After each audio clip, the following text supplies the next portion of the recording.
Halo rekan pendidik dan pembelajar, pernahkah kamu merasa murid bisa menjawab soal tapi bingung saat diminta menerapkan ilmu di dunia nyata? Itu tandanya kita perlu beralih ke deep learning. Ya, betul, pembelajaran mendalam. Hari ini kita akan bedah konsep ini berdasarkan 5 pilar utama. Mari kita mulai. Yang pertama, kita bicara tentang target kita atau output yang harus kita capai dalam pembelajaran deep learning ini, yaitu dimensi profil lulusan.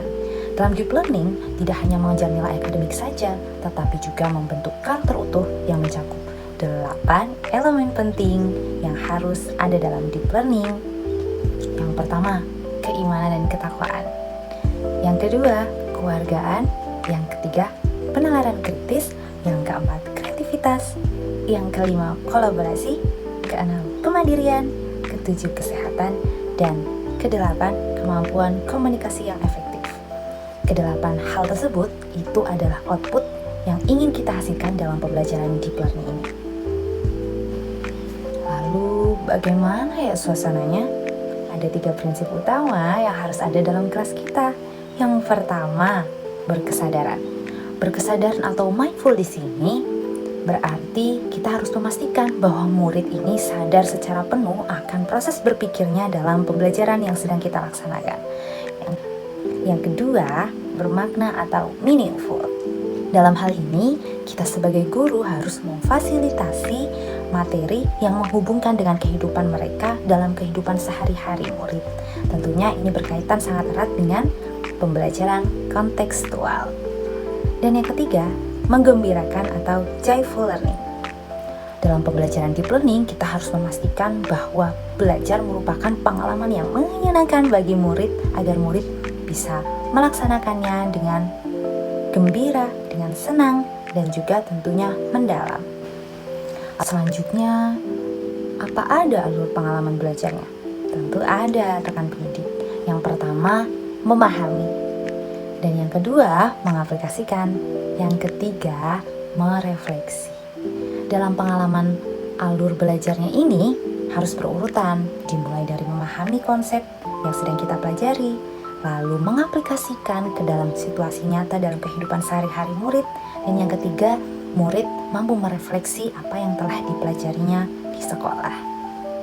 Ya, deep learning berjalan di atas 4 kaki pilar yang harus kita perhatikan sebagai seorang guru.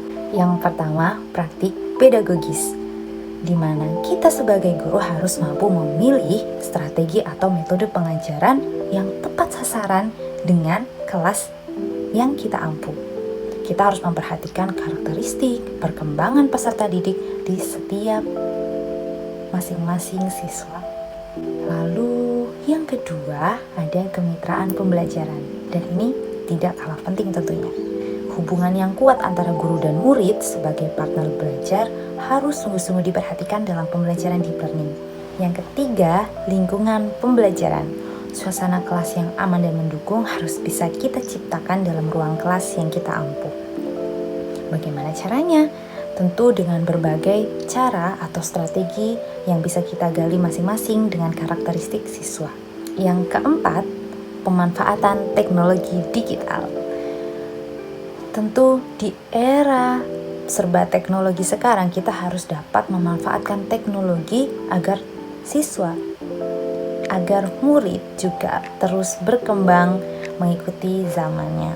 Kita menggunakan teknologi sebagai tools atau alat bantu, bukan hanya sekedar gaya-gayaan ya rekan pendidik. Namun tentu saja perjalanan menuju deep learning punya tantangan tersendiri. Kita harus jujur bahwa hambatan seperti keterbatasan waktu pembelajaran, kesiapan kita sebagai guru, dan kebiasaan belajar murid yang mungkin masih pasif. Lalu ada juga penilaian dominan di aspek kognitif saja, bukan hanya proses, lalu keterbatasan sumber belajar, jumlah murid yang banyak, hingga budaya sekolah menjadi tantangan yang harus kita hadapi bersama. Seperti yang kita tahu, deep learning ini bukan sekedar tren saja, tapi kebutuhan agar pendidikan kita lebih relevan dalam kehidupan sehari-hari murid kita. Meskipun tantangannya memang besar, di Dengan kemitraan dan kreativitas, kita bisa menciptakan kelas yang bermakna.